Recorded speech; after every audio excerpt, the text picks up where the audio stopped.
Sobat Polri dimanapun Anda berada, senang rasanya kembali saya, Brigadir Lutfia Aziati, bisa menjumpai Anda dalam program Polres Prabu Muli Podcast.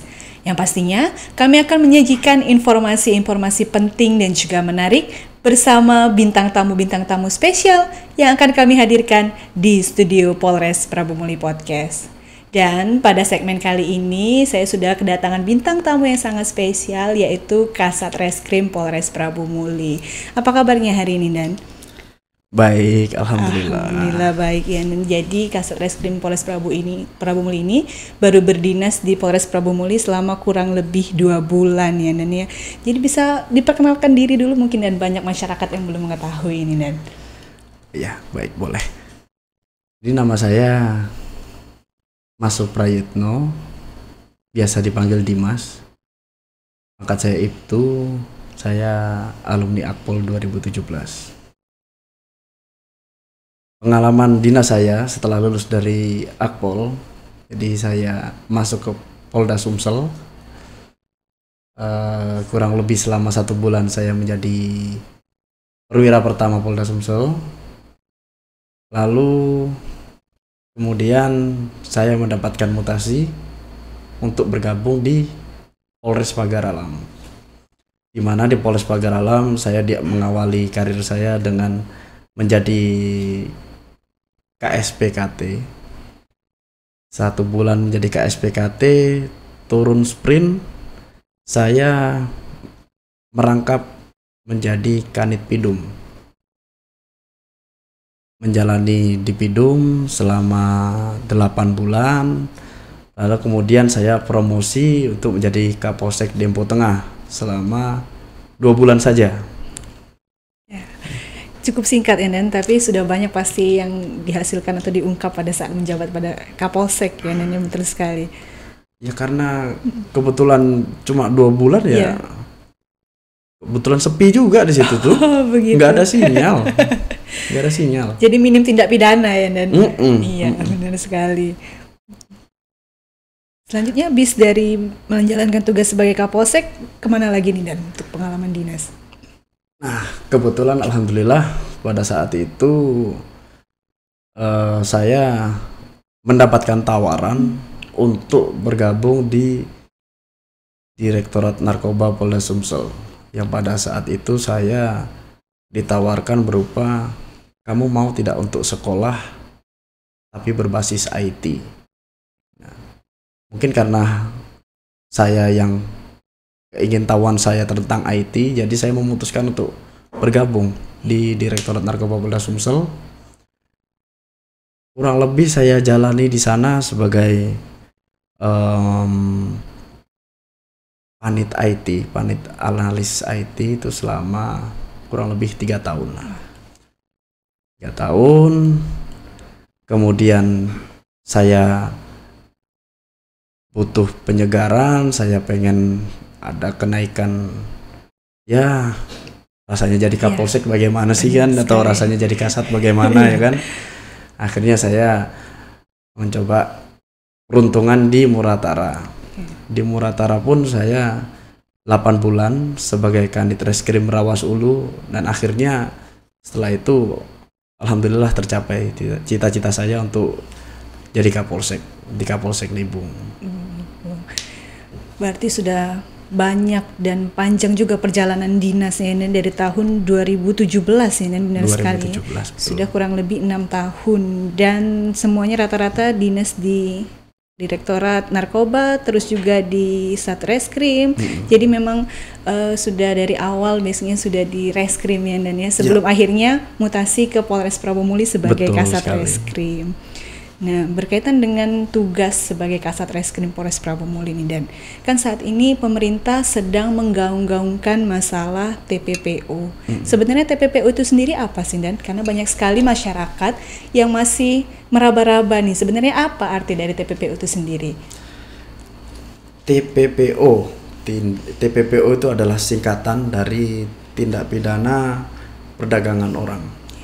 Jadi di mana di situ diartikan tindakan atau perilaku-perilaku atau kegiatan-kegiatan yang dalam unsurnya itu sesuai dengan undang-undang yang dimaksud. Untuk undang-undangnya sendiri itu diatur dalam undang-undang berapa, Nen? Undang-undangnya sendiri diatur di Undang-Undang Nomor 21 Tahun 2007 tentang tindak pidana perdagangan orang. Sudah lama juga berarti terbentuk undang-undang ini sendiri ya, Nen, ya, karena mungkin maraknya perdagangan orang yang terjadi di Indonesia khususnya. Iya, betul. Selain itu, apakah ada satgas yang dibentuk dalam penanganan TPPO ini sendiri, Nen? Untuk Satgas sendiri Polres Prabu Mulih, kita memiliki Satgas dan juga internal, dan juga kita melibatkan Pemkot sebagai bentuk keseriusan kami terhadap maraknya tindak pidana perdagangan orang ini. Untuk internal Polres sendiri, kami dipimpin oleh Kapolres selaku penanggung jawab, lalu kemudian terbagi dalam sub-sub bagian, yang dimana Satbinmas dipimpin oleh AKP Heri, itu bertugas untuk melakukan pencegahan. Lalu kemudian Satintelkam dipimpin oleh Kasat Intel, yaitu Pak Ibtu Budiono, itu bertugas untuk mendeteksi apakah ada bibit-bibit, ataukah ada riak-riak, ataukah ada keluhan-keluhan dari masyarakat terkait keluarganya ataupun dia sendiri yang menjadi korban dalam tindak pidana perdagangan orang. Lalu kemudian ada fungsi Dokes, dia bertugas untuk memberikan rehabilitasi dan juga kesehatan. Lalu fungsi Humas untuk memberikan sosialisasi kepada masyarakat seperti ini. Iya, benar kita sekali. berikan sosialisasi kepada masyarakat, bagaimana itu TPPO, apa itu, ancaman hukumannya bagaimana, terus nanti ada mungkin himbauan-himbauan kan. Lalu kemudian Satres, saya lupa, Humas dipimpin oleh AKP Sri, ya kan. Terus kemudian di Reskrim sendiri saya yang pimpin, Kasat Reskrim itu Dimas lah gampangnya. Kita bertugas untuk melakukan penegakan hukum terkait tindak pidana perdagangan orang. Tak lupa dalam pekerjaannya itu kita bekerja sama dengan Pemkot, dinas-dinas terkait, ya, seperti Dinas Pengendalian Penduduk, Keluarga Berencana, Pemberdayaan Perempuan dan Perlindungan Anak. Ada juga dia dinas tersebut bertugas sebagai Kepala Satuan Tugas TPPO untuk tingkat pemerintah kota. Ya. Benar sekali. Lalu kemudian ada Diknas, Dinas Pendidikan Nasional sebagai bentuk pencegahan. Lalu kemudian Dinas Kesehatan yang bertugas sebagai rehab dan juga kesehatan. Dinas Sosial punya tugas sebagai rehab sosial, pemulangan dan juga reintegrasi. Sejauh ini sinergitas antara fungsi sendiri di dalam internal Polri maupun yang di eksternal bagaimana, Nen? Ya alhamdulillah kita sampai dengan saat ini selama saya memimpin sekitar 1 bulan, 2 bulan kurang ya. 2 bulan kurang ini ya alhamdulillah kita memiliki komunikasi yang cukup bagus. Kita selalu mengadakan agenda analisa dan evaluasi tiap minggunya di Polres dengan mengundang instansi-instansi terkait tersebut. Jadi kita saling tahu bagaimana perkembangan informasi ataupun upaya-upaya yang sudah kita lakukan dalam mencegah ataupun memberikan penegakan hukum terhadap tindak pidana perdagangan orang. Iya. Untuk target operasi sendiri, Nen, biasanya kan kalau dibentuk Satgas ini ada rencana operasi dan juga target-target operasi. Untuk target operasi sendiri bagaimana nih, Nen? Target operasi sendiri ini kita pasti kita klasifikasikan dulu ya antara dua. Yang pertama di dalam negeri, yang kemudian di luar negeri. Kalau di luar negeri, korban kita di luar negeri kita pasti mencoba mencari kepada penyalurnya. Penyalurnya kita cari. Kalau di dalam negeri biasanya itu berupa Mucikari ya, gampangnya gitu ya, atau apa bahasa lebih halusnya gitu? Dia mempermudah orang mungkin untuk dilakukan fasilitas lah, memberikan memfasilitasi. Ya benar sekali. Nah selain itu dan apabila sudah termasuk dalam unsur-unsur di pasal TPPO ini sendiri, untuk ancaman pidananya sendiri berapa tahun itu Nen? Minimal 3 tahun, maksimal 15 tahun. Minimal 3 tahun, berarti tidak mungkin kurang dari 3 tahun ya Nen ya? Mungkin. Iya benar sekali. Tinggi ternyata ancaman hukuman untuk TPPO ini sendiri. Nah, selain itu tadi kan Komandan Dana menyebutkan bahwa salah satu target operasi ini ada termasuk yang di luar negeri seperti pekerja migran ya, ya. Untuk di Prabu Muli sendiri, apakah Polres Prabu Muli sudah mendapatkan laporan terkait TPPO yang berhubungan dengan pekerja migran ini, Nen? Ya, baik, terima kasih.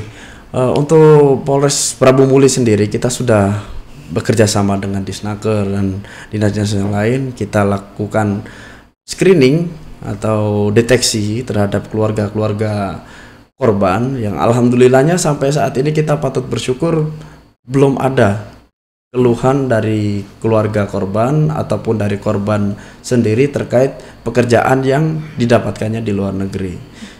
Dan juga untuk di Prabu Muli sendiri ini Mbak Vivi, perlu diketahui kita tidak memiliki perusahaan khusus penyalur PMI. Jadi PMI mesin sendiri melengkapi syarat-syaratnya, lalu kemudian Disnaker sendiri. Oh begitu. Jadi apabila ada yang mau bekerja ke luar negeri ini disalurkan melalui perusahaan tetapi tidak berada di Prabu Muli, hanya mengumpulkan syarat-syaratnya ini melalui Disnaker Kota Prabu Muli. Dan apabila ada keluhan ini dari keluarga korban atau dari korbannya sendiri harus melaporkan kemana ini? Silakan, kita Polres Prabu Muli 24 jam siap untuk menerima laporan dari masyarakat jika memang ada menyaksikan atau mendengar ataupun menjadi korbannya sendiri. Kita siap untuk menerima laporan tersebut, dan kita pun bukan hanya siap untuk menerima laporan, kita pun jemput bola kepada keluarga. Kita pun memiliki data siapa-siapa yang menjadi pekerja migran ini sendiri. Pekerja migran ya. Lalu kita jemput bola, kita tanyakan, kita wawancara. Benar sekali, karena sudah ada juga satgas-satgas terkait yang pastinya ya, yang di bagian pencegahan, bagian rehabilitasi kesehatan, dan juga ada bagian pemulangan dan rehabilitasi sosial dalam satgas tersebut. Terakhir Nindan, mengakhiri perbincangan kita pada segmen kali ini, ada nggak Nindan himbauan terkait TPPO ini khususnya untuk masyarakat Kota Prabu Muli? Himbauan untuk terkait TPPO untuk masyarakat Prabu Muli ya. Yang pasti jangan terlalu percaya kepada iming-iming di medsos. Pastikan betul, cari informasi yang luas, tanyakan, jangan ragu untuk bertanya. Lalu kemudian carilah informasi mengenai yang bisa memberangkatkan secara resmi, yang memang memiliki legalitas dalam itu. Dan jangan lupa selalu berkomunikasilah dengan keluarga. Jangan merasa kita bisa menyelesaikan apapun sendiri. Silakan komunikasikan dengan keluarga. Apabila memang ada ditemukan yang sesuai yang saya bicarakan tadi, mungkin mendengar, menyaksikan ataupun menjadikan korban sendiri, silakan laporkan pada kami. Itu, Mbak. Iya. Pastinya sudah banyak sekali perbincangan kita pada segmen kali ini bersama dengan Kasat Reskrim Polres Prabu Muli. Sudah banyak sekali himbauan yang disampaikan. Jangan mudah percaya, pastikan dengan penyalur-penyalur yang memiliki legalitas. Dan kami Polres Prabu Muli juga selalu sedia 24 jam menerima laporan dan pengaduan dari masyarakat. Kami juga informasikan kepada masyarakat Kota Prabu Muli yang memerlukan bantuan polisi bisa menghubungi call center Polri di 110 atau call center Polda Sumatera Selatan di nomor 081370002110 atau bisa juga menghubungi melalui call center Polres Prabu Muli dengan nomor 081173871110. Selain itu, kami juga memiliki akun-akun sosial media yang resmi dan bisa dihubungi 24 jam juga. Terima kasih Komandan atas perbincangannya. Sama-sama, Semoga di lain Mbak kesempatan Evi. kita bisa berbincang-bincang lagi ya Dan Oh, ya, yang iya. pastinya mengenai TPPO atau mengenai tindak pidana yang lainnya. Boleh. Dan akhir kata, saya Brigadir Lutfia Aziati undur diri. Salam presisi.